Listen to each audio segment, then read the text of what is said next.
Тази песен е специален поздрав за Левент Незиров, Нерми, Сасой и Ебазец Алиев от село Севар, от техният брат Гени Омара от северозапада, шампиона на тежковозите.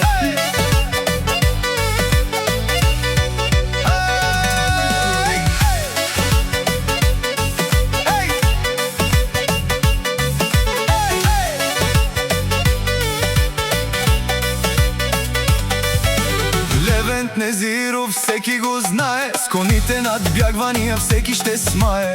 Няма втори, конете са силата му, тарикате, това е стилът му. Ако срещу него тръгнеш ти, с конете ще те гази и ще те боли. Нерми ловец е от класа, пушката му цели право в целта.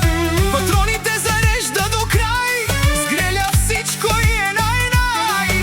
На такива приятели от класа пълни се цялата masa. Masadaki dostlar her zaman sınıf tarafından aranır.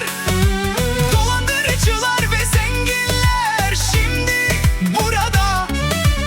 Ödenmemiş faturalar varsa bana verin, halkım için her şeyimi veririm, kendime veririm. Onlar benim arkadaşlarım değil, kardeşlerimdir.